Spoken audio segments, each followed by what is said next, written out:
ഓം നമ ശിവായ.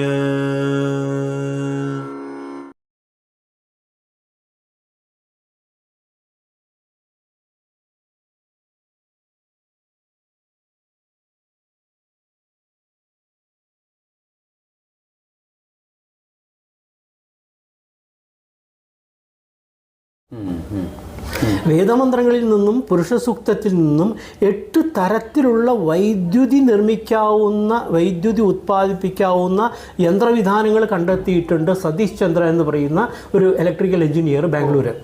അദ്ദേഹം അഗ്രഗാമി എന്നൊരു സ്ഥാപനം നടത്തുന്നതായിരുന്നു. ഈയിടെയാണ് മനസ്സിലാക്കിയത് അദ്ദേഹത്തിൻ്റെ ദേഹവിയോഗമായി എന്ന്. പക്ഷേ അദ്ദേഹം എൻ്റെ കോൺഫറൻസിന് ഉടുപ്പിയിൽ 2011 ഞാനൊരു ഇൻ്റർനാഷണൽ കോൺഫറൻസ് കോർഡിനേറ്റ് ചെയ്തിരുന്നു, ഡീകോഡിംഗ് വേദവിദ്യ എന്ന് പറഞ്ഞിട്ട്. അതിൽ അദ്ദേഹം വന്നിരുന്നു. ഈ കാര്യം അദ്ദേഹം അവിടെ പ്രസ്താവിച്ചിരുന്നു. അതിൻ്റെ അനന്തരഫലമായിട്ട് ഈയിടെ എന്ന് പറഞ്ഞാൽ ഒരു കഴിഞ്ഞ വർഷമോ മറ്റോ ഗുജറാത്തിൽ 50 ഏക്കർ സ്ഥലത്ത് ഈ അഗ്രഗാമിയുടെ ഈ വിദ്യുച്ഛക്തി ഉത്പാദന കേന്ദ്രം അത് സ്ഥാപിക്കപ്പെട്ടു കഴിഞ്ഞു. പുരുഷ സൂക്ത ആധാരിതമായിട്ടുള്ള വിദ്യുച്ഛക്തി ഉത്പാദനത്തിൻ്റെ യൂണിറ്റ് സ്ഥാപിക്കാനുള്ള പ്രയത്നങ്ങൾ ഒരു IAS ഓഫീസറാണ് അതിൻ്റെ ഡയറക്ടർ. അത് അങ്ങനെ വരുമ്പോൾ technology relevant meanings R possible എന്ന് സതീഷ് ചന്ദ്രയിൽ നിന്ന് ഞാൻ മനസ്സിലാക്കി. എൻ്റെ ധ്യാനങ്ങളിലൂടെ ഞാൻ കണ്ടെത്തിയ ചില അർത്ഥങ്ങൾ ഒരുപാട് സൂക്ഷ്മമായിട്ടുള്ള സംഭവങ്ങളാണ്, അത് ഡിക്ഷണറിയിൽ കിട്ടില്ല. അപ്പം അതുകൊണ്ടാണ് ഈ മന്ത്രഭാഷ എന്നുള്ളതിനെ കൈകാര്യം ചെയ്യണമെങ്കിൽ ഋഷിമാർ എങ്ങനെ ഇതിനെ ഒരു ടൂൾ ആയി ഉപയോഗിച്ചിരുന്നു എന്ന് മനസ്സിലാക്കണം. So the research tools of Vedic Rishi's, ഈ കാര്യത്തിലേക്ക് ഞാൻ കടക്കേണ്ടി വന്നു. അപ്പം അങ്ങനെ കടക്കുമ്പോഴാണ് മനസ്സിലാക്കിയത് ഋഷിമാർ ഒരിക്കലും ബാഹ്യമായിട്ടുള്ള യാതൊരു ഉപകരണങ്ങളും ഉണ്ടാക്കിയിട്ടുമില്ല, ഉപയോഗിച്ചിട്ടുമില്ല. പക്ഷെ എങ്ങനെ അവർ ഭൂമിക്കും ഗ്രഹങ്ങൾക്കുമുള്ള അന്തരം, ദർശനം, ഈ ദർശനം എന്ന് പറയുമ്പോൾ അതിന് ഒരു തർജ്ജമ ഇംഗ്ലീഷിലില്ല. ഇൻഡ്യൂഷൻ എന്നൊക്കെ പറയാമെന്നല്ലാതെ ദർശനം എന്ന് പറയുമ്പോൾ ഒരു പ്രത്യേകമായിട്ടുള്ളൊരു സംഗതി പറയാം. വേദമന്ത്രദ്രഷ്ടാവാണ് ഋഷി. മന്ത്രദ്രഷ്ടാ ഋഷി എന്നാണ് നിർവചനം. പക്ഷേ മന്ത്രങ്ങൾ ശബ്ദങ്ങളാണ്. ഈ ശബ്ദങ്ങളെ എങ്ങനെയാണ് ദർശിക്കുക എന്നൊരു ചോദ്യം വരുന്നു. ആ ചോദ്യത്തിന് ഉത്തരമായിട്ട് പറയാവുന്നത് പ്രകാശരൂപത്തിലാണ് മന്ത്രങ്ങളെ ഇവർ ദർശിച്ചിരുന്നത്. ആ പ്രകാശം ലൈറ്റ് സൗണ്ടായിട്ട് കൺവേർട്ട് ആവുന്നത് ഇവരുടെ മനോതലത്തിലാണ്. അപ്പോൾ ഈ കൺവേർഷൻ ഉണ്ടല്ലോ, അതെങ്ങനെ സംഭവിക്കുന്നു എന്നുള്ളത് അനുഭവം കൊണ്ട് മാത്രമേ അത് കാണാൻ സാധിക്കുള്ളൂ.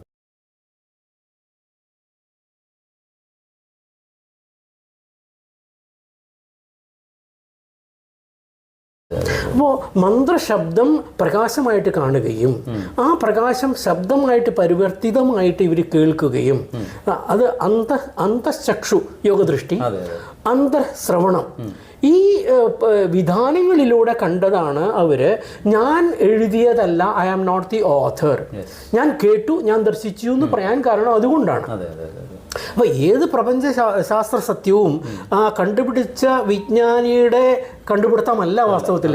ഉള്ളതിനെ കണ്ടു എന്നല്ലാതെ കണ്ട് ഒന്നും പുതിയത് ഉണ്ടാക്കിയതല്ലല്ലോ. അപ്പം അതുകൊണ്ട് ഈ സംസ്കൃത ഭാഷയെ പറ്റി പറയുമ്പോൾ വേദഭാഷ എന്ന് പറയുന്നത് സാധാരണ ശാസ്ത്രഭാഷയല്ല, സാധാരണ സാഹിത്യ ഭാഷയല്ല, അത് മന്ത്രഭാഷയാണ്. മന്ത്രഭാഷ എന്ന് പറയുമ്പോൾ ശബ്ദ തരംഗങ്ങളാണ്.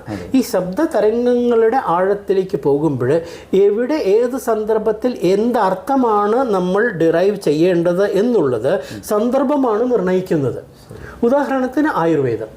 ഇപ്പോൾ ആയുർവേദത്തിൽ ജപ്പാനിലുള്ളൊരു സ്കോളർ, അവിടെ ഒരു കൃഷ്ണഭട്ട് എന്ന് പറഞ്ഞിട്ടൊരു ഉടുപ്പിക്കാരൻ ഡോക്ടർ ജപ്പാനിൽ പോയിട്ടൊരു സെറ്റിലായിട്ട് ആയുർവേദ ഡോക്ടറായിട്ട് അദ്ദേഹം അവിടെ ഗവേഷണത്തിന് വേണ്ട കേന്ദ്രങ്ങളൊക്കെ സ്ഥാപിച്ച് അവിടുത്തെ ഒരു ജാപ്പനീസ് ഒരു ശാസ്ത്രജ്ഞൻ ആയുർവേദത്തിലുള്ള ഒരു സംസ്കൃത ശ്ലോകത്തെ വ്യാഖ്യാനിച്ചത് കൃഷ്ണഭട്ട് എനിക്ക് അയച്ചു തരികയുണ്ടായി.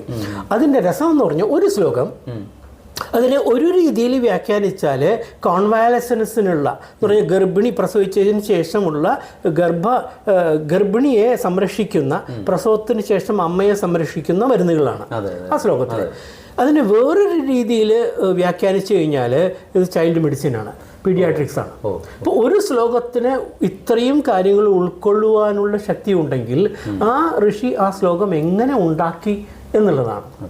അപ്പോൾ ഇതുപോലെ തീർച്ചയായിട്ടും അപൗരുഷയങ്ങളാണെന്ന് നമുക്ക് ഉറപ്പിച്ച് പറയാം. അപൗരുഷയം എന്ന് പറയുമ്പോൾ നമ്മൾ ധരിച്ചു വശമായിട്ടുള്ള സോഷ്യൽ ഇന്റർകോഴ്സിൽ വരുന്ന അപൗരുഷയത്വമല്ല അത് നമ്മൾ മനസ്സിലാക്കേണ്ടതുണ്ട്.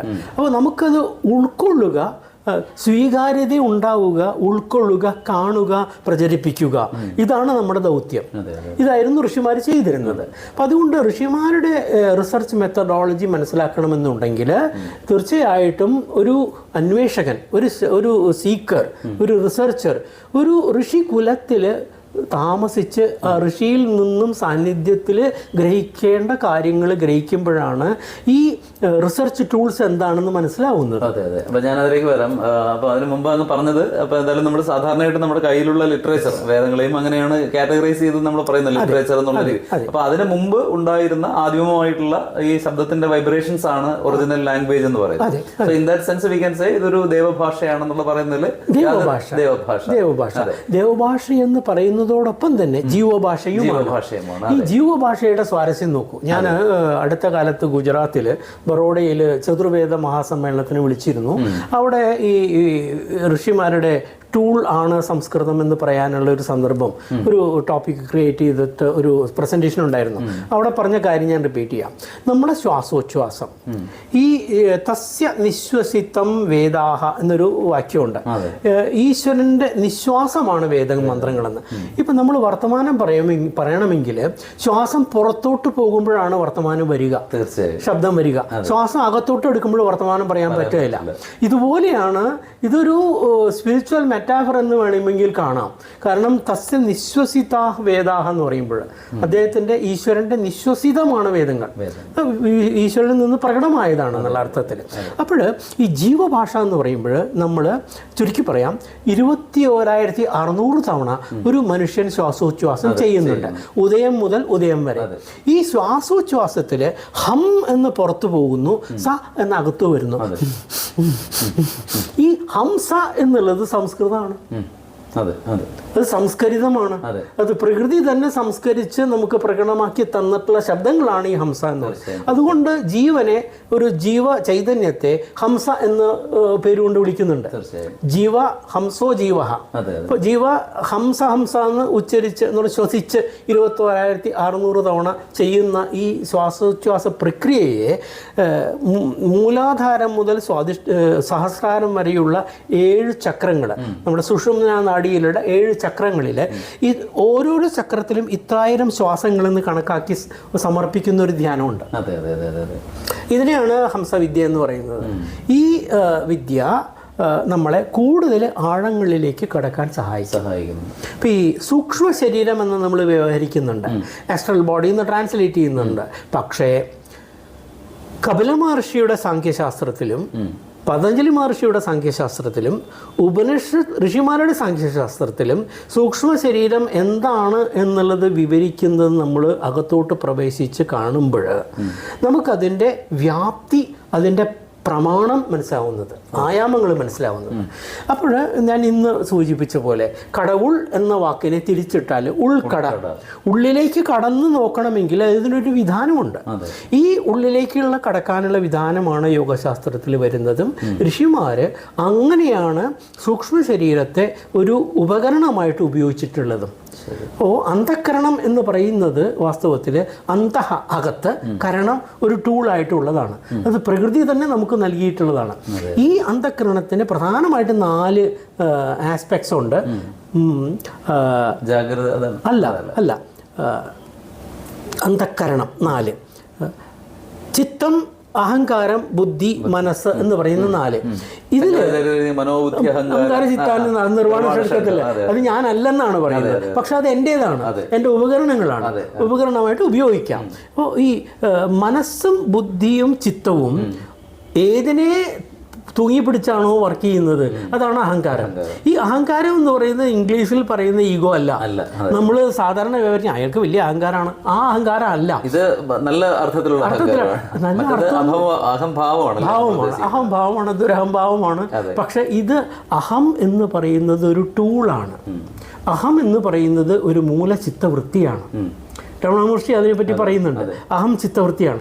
ഈ അഹം എന്ന് പറയുന്ന ചിത്തവൃത്തിയെ ആശ്രയിച്ചിട്ടാണ് ഞാൻ സംശയിച്ചു, ഞാൻ നിശ്ചയിച്ചു, എനിക്ക് ഓർമ്മയുണ്ട്, ഞാൻ മറന്നുപോയി, ഇതൊക്കെ ഈ അഹത്തോട് കണക്റ്റ് ആയിട്ടാണ് നിൽക്കുന്നത്. ഇതിൻ്റെ ഫങ്ഷനിങ് എങ്ങനെയാണെന്ന് ഗ്രഹിച്ചാൽ ഈ ഉപകരണത്തെ നമുക്ക് ഏതെല്ലാം തലങ്ങളിലേക്ക് കൊണ്ടുപോയി ഉപയോഗിക്കാം എന്നുള്ളത് പതുക്കെ പതുക്കെ നമുക്ക് ദീർഘകാല നൈരന്തര്യ അഭ്യാസം കൊണ്ട് മനസ്സിലാക്കാൻ സാധിക്കും. നമ്മൾ സാധാരണ സ്പിരിച്വാലിറ്റിയിലേക്ക് ഇറങ്ങുന്നതിന് മുമ്പ് തന്നെ നമ്മൾ സിമ്പിളായിട്ട് ചിന്തിക്കാൻ പറ്റുന്ന ഒരു കാര്യമാണ് അങ്ങ് ഈ പറഞ്ഞത്. അതായത് ഇതിപ്പോൾ എൻ്റെ പേനയാണ്, ഇത് എൻ്റെ കോട്ടാണ്, അങ്ങനെയാണെങ്കിൽ ഈ ശരീരം ആരുടേതാണ്? എൻ്റേതാണ്. അപ്പൊ ഞാൻ ആരാണ്?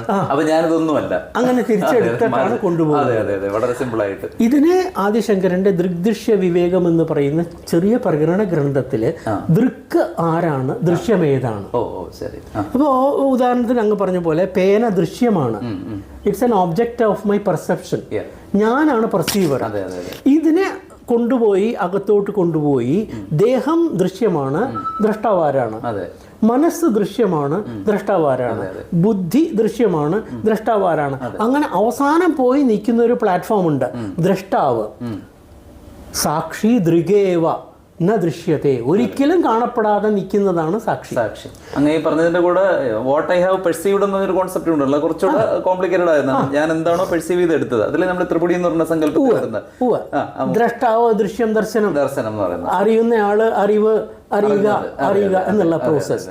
ത്രിപുടി എന്ന് പറയുന്നത് പറയുകയാണെങ്കിൽ എപ്പിസ്റ്റമോളജിക്കലായിട്ട് ശാസ്ത്ര സാങ്കേതികമായിട്ട് വിശകലനം ചെയ്യുമ്പോഴാണ് ഈ ത്രിപുടി എന്ന് പറയുന്നത്. അനുഭവ തലത്തിൽ വരുമ്പോൾ എൻ്റെ അസ്തിത്വത്തെ ഞാൻ അനുഭവിക്കുക എന്നുള്ള തലത്തിലേക്ക് വരുമ്പോൾ ഈ വാക്കുകളൊന്നും അവിടെ ഉപയോഗത്തിന് വരില്ല. പക്ഷെ ഇത് പോൾ വാൾട്ട് മാതിരിയാണ്. ഇത് ഉപയോഗിച്ചൊരു തലം വരെ പോകാനുണ്ട്, അവിടുന്ന് അത് വിട്ടിട്ട് വേണം അങ്ങോട്ട് കടക്കാൻ പറ്റുള്ളൂ. അങ്ങനെയാണ്. അങ്ങനെ ശബ്ദങ്ങളെ കുറിച്ച് പറഞ്ഞപ്പോൾ പെട്ടെന്ന് മനസ്സിൽ വന്നൊരു കാര്യം, ചിലപ്പോൾ നമുക്ക് സംഗീതത്തിൽ ഉപയോഗിക്കുന്ന സപ്തസ്വരങ്ങൾ മാത്രമേ ഉള്ളൂ. ഈ 7 സ്വരങ്ങൾ ഉപയോഗിച്ച് പക്ഷെ നമുക്ക് അനന്തകോടി രാഗങ്ങൾ ഉണ്ടാക്കാം. അതുപോലെ നമ്പറിംഗ് സിസ്റ്റത്തില് 9 വരെ മാത്രമേ അക്കങ്ങളുള്ളൂ, ബാക്കിയുള്ള അതിന്റെ പെരുക്കങ്ങളോ അല്ലെങ്കിൽ ആവർത്തനങ്ങളോ ആണ് അല്ലെ. അപ്പൊ ഇത് ശരിക്കും പറഞ്ഞാൽ ഇതിന്റെ ഒരു തുടക്കമാണ് എന്ന് പറഞ്ഞു വെച്ചാന്ന് തോന്നുന്നു. കാരണം ശബ്ദം എന്ന് പറയുന്നത് ആദിയിൽ ഉന്നത രൂപത്തിലുള്ള അക്ഷരമായിരുന്നു, അല്ലെങ്കിൽ ശബ്ദത്തിലൂടെ ഇതുണ്ടായി, ഓംകാരം എന്ന് പറഞ്ഞ ശബ്ദം ഉണ്ടായി എന്ന് പറയുമ്പോൾ അത് പ്രപഞ്ചത്തിന്റെ നാദമാണ്. ആ നാദത്തിന്റെ കോടീകൃതമായിട്ടുള്ള രൂപാന്തരങ്ങളെ നമ്മൾ സ്വാംശീകരിച്ചെടുക്കുന്നതാണ് നമ്മൾ ഓരോരുത്തർ എടുക്കുന്ന ഭാഷ എന്ന് നമുക്ക് അതിനെ വ്യാഖ്യാനിക്കാമല്ലോ അല്ലെ. വളരെ വളരെ സാധാരണമായ ഭാഷയിലൂടെ തുഞ്ചത്താചാര്യൻ ഓംകാരമായ പൊരുൾ 3ആയി പിരിഞ്ഞുടനെ ആങ്കാരമായതിനൊക്കെ പറയുന്നുണ്ട്. ആ ഒരു അദ്ദേഹത്തിൻ്റെ ആ ഒരു ശൈലിയിൽ നമ്മൾ ധ്യാനാത്മകമായിട്ട് അകത്ത് പോകാനുള്ള വഴികളൊക്കെ അദ്ദേഹം പറഞ്ഞു വെച്ചിട്ടുണ്ട് അതിൽ. അതുപോലെ തന്നെ അദ്ദേഹത്തിൻ്റെ ഓരോ ശ്ലോകത്തിലും അക്ഷരാദി ക്രമത്തിലാണ്, അകാരാദി ക്രമത്തിലാണ്, ഈ ക്രമത്തിലാണ്. അതിൽ ഒരുപാട് കാര്യങ്ങൾ അടക്കം ചെയ്തു വെച്ചിട്ടുണ്ട്. ഇത് പറയുമ്പോഴാണ് പെട്ടെന്ന് ഈ വിഷയത്തിലേക്ക് അങ്ങ് പറഞ്ഞ പോലെ ആ ആദിമ ശബ്ദം, ആദിമനാദം, ആ നാദത്തിൻ്റെ വളരെ ഉന്നതമായിട്ടുള്ളൊരു തലം, ആ തലത്തിൽ നിന്നും പ്രപഞ്ചം എങ്ങനെ രൂപപ്പെട്ടു എന്നുള്ള രഹസ്യം പാണിനി മഹർഷിയുടെ അഷ്ടാധ്യായിയിൽ വരുന്നുണ്ട്. ഈ ആദ്യത്തെ 14 സൂത്രങ്ങളാണ് പ്രത്യാഹാര സൂത്രങ്ങൾ എന്ന് പറയുന്നത്.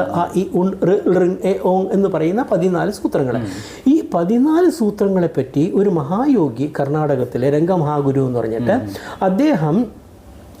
അദ്ദേഹത്തിൻ്റെ ഗ്രന്ഥം എനിക്ക് അധ്യയനം ചെയ്യാൻ ഇടയായി. കാരണം എൻ്റെ സംസ്കൃത PhD വേണ്ടിയിട്ട് അദ്ദേഹത്തിൻ്റെ ഗ്രന്ഥങ്ങൾ ഇടയായി. ആ ഗ്രന്ഥത്തിൽ അദ്ദേഹം പറയുന്നു, എന്തുകൊണ്ട് 14 സൂത്രങ്ങൾ? ഈ 14 സൂത്രങ്ങളെ അദ്ദേഹം ക്രമീകരിച്ച് പറഞ്ഞ രീതി വളരെ ആശ്ചര്യകരമാണ്. വളരെ പുതുമയുള്ള അദ്ദേഹത്തിൻ്റെ വ്യാഖ്യാനം, സത്യത്തിലേക്ക് നമ്മളെ കൊണ്ടുപോകുന്ന വ്യാഖ്യാനമാണ്. നവപഞ്ചവാരം, നൃത്താവസാനത്തിൽ നടരാജൻ ഋഷിമാരെ ഉദ്ധരിക്കാൻ വേണ്ടിയിട്ട് തൻ്റെ ഡക്ക എന്ന് പറയുന്ന വാദ്യം 9ഉം 5ഉം തവണ അതിനെ വാദനം ചെയ്തു എന്നാണ്. ഇത് വിശ്വസിക്കുന്ന അറിയില്ല, ഞാനിപ്പോ എഴുതിയതാണ് ഡമരുനാഥ്. ആ ചോദ്യം ഞാൻ ചോദിക്കാനായിട്ട് വരികയായിരുന്നു, അപ്പൊ അതങ്ങ് പറയുകയും ചെയ്തു. ഇപ്പൊ ഈ സംസ്കൃതത്തിലെ ശബ്ദങ്ങളെല്ലാം തന്നെ ഡമരുവിൽ വരുന്നു. ഇത് അവിടെ ഉദിച്ച നാദം, അതിനെ സംസ്കൃതമെന്ന് പേരിട്ടു എന്നുള്ളത് ശരിയാണ്. പക്ഷെ അതെന്താണെന്ന് ചോദിച്ചാൽ അത് നാദമാണ്. ആ നാദത്തിന്റെ പേരാണ് സംസ്കൃതം. അത് സ്വയം സംസ്കൃതമാണ്, സംസ്കരിക്കപ്പെട്ടതാണ്. പിന്നെ നമ്മളെ സംസ്കരിക്കാൻ ശേഷിയുള്ളത് കൊണ്ടാണ് അതിനാ പേര് വന്നിരിക്കുന്നത്. നമ്മളുടെ ഉച്ചാരം, ഈ ഉച്ചാരം സ്ഫുടമാവണമെങ്കിൽ സംസ്കൃത ഉച്ചാരത്തിലൂടെ സ്ഫുടമാവുന്നത്ര വേറൊരു ഭാഷയെ കൊണ്ട് സാധിക്കില്ല. നമ്മൾ ഈ വിഷയത്തിൽ നിന്ന് വിട്ടുപോകാതെ അതിലേക്ക് കടക്കാം. ഈ 9ഉം 5ഉം എന്തുകൊണ്ടെന്ന് ഇദ്ദേഹം ചോദിക്കുകയാണ്, രംഗമഹാഗുരു. എന്നിട്ട് അദ്ദേഹം പറയുകയാണ്, ഈ നവപഞ്ചവാരം എന്നുള്ളതൊരു രഹസ്യമുണ്ട്. പഞ്ചഭൂതങ്ങളുടെ രഹസ്യങ്ങളും 9 എന്ന് പറയുന്ന സംഖ്യയുടെ രഹസ്യമായിട്ടുള്ള ശ്രീചക്രവും ഈ മാഹേശ്വര സൂത്രത്തിലുണ്ടെന്നാണ് അദ്ദേഹം പറയുന്നത്. അപ്പോൾ നമ്മൾ ശ്രീചക്രത്തിലേക്ക് വന്നു. ഈ സംസ്കൃതം എന്ന് പറയുന്ന നാദമയമായിട്ടുള്ള ഭാഷയുടെ, മന്ത്രാത്മകമായ ഭാഷയുടെ ആഴങ്ങളിലേക്ക് കടക്കുമ്പോൾ നമ്മൾ ശ്രീചക്രത്തിലേക്ക് വരികയാണ്. ഈ ഭാവനോപനിഷത്ത് എന്ന് പറയുന്ന ഋഗ്വേദത്തിൻ്റെ ഒരു ഭാഗമായിട്ടുള്ള ഭാവനോപനിഷത്ത് എന്ന് പറയുന്ന ഉപനിഷത്തിൽ ആദ്യത്തെ മന്ത്രം തന്നെ നവരന്ധ്ര രൂപദേഹോ ശ്രീചക്രം എന്നാണ്. നമ്മുടെ ഈ നവരന്ധ്ര രൂപമായിട്ടുള്ള ദേഹം തന്നെ ശ്രീചക്രമാണ്. അപ്പോൾ ഇതിൻ്റെ ഈ ദേഹം ശ്രീചക്രമാണെന്ന് പറയുന്നതോടൊപ്പം തന്നെ പ്രപഞ്ചവും ശ്രീചക്രമാണ്.